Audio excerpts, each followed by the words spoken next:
making the invisible visible, Black women 365 days of the year.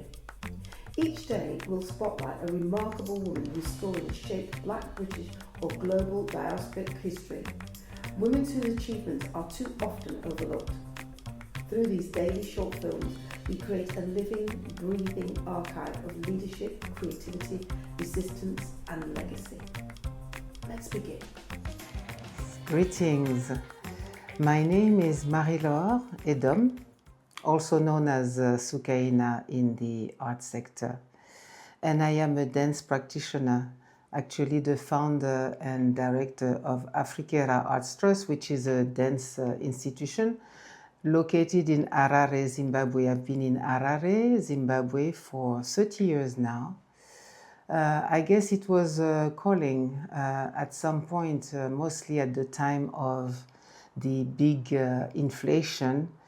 I might have wondered, what am I doing here? But actually there is a mission. I'm training young dancers professionally, and I can be proud of counting now a few children who are living off their craft locally and internationally, and thus able to fend for themselves and their families. So I guess I contribute to the Zimbabwe artscape, dancescape, and without putting aside the opportunities of international and regional collaboration, of course.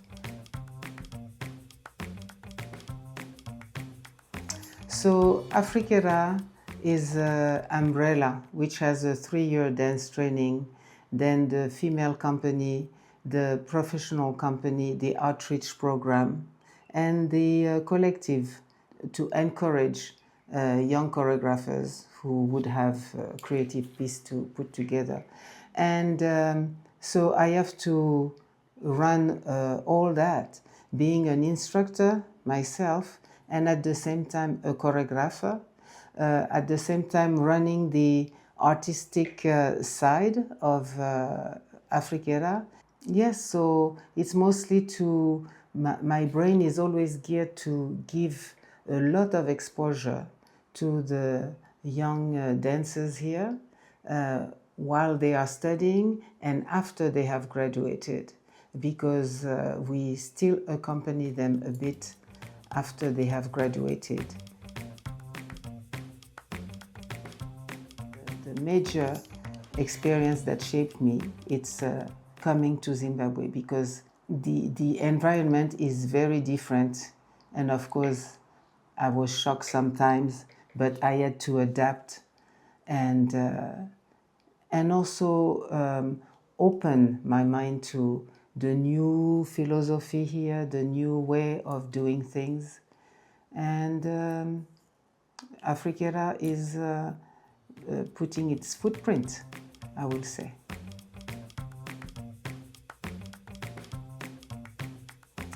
I would say the fact that I am loyal, and in my friendship, in the work relations that I also create, also in the relations with the youth, the dancers that I have trained.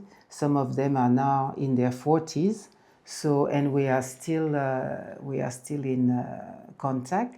Actually, AfriKera, I wanted AfriKera to be like a family, and most of the graduates understood that, and when they come to Zimbabwe, be it on a holiday or something, they always touch base. They know that it's their home, AfriKera is their home. So I created a dance home for the young professionals here.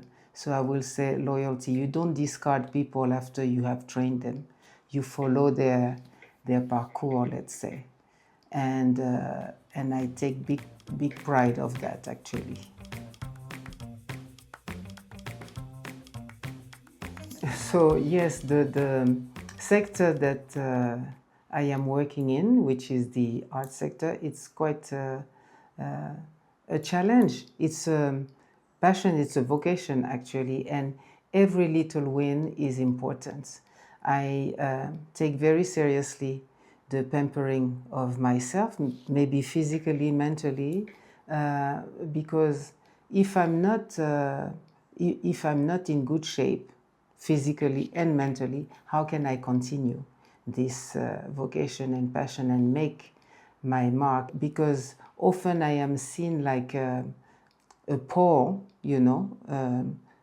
something strong where you can lean on, often to ask advice and etc. So yes, I take all this. I guess I made my mark here in Zimbabwe, and the fact that my contribution is recognized in the sector. Thank you for joining us for today's story. Making the Invisible Visible is our commitment to ensuring that Black women's histories and contributions are recognised, valued and kept in daily circulation. Across 2026, we will continue to share these powerful narratives, 365 days of impact, brilliance and inspiration. Stay connected, join the conversation and help us champion the women whose journeys continue to shape our world.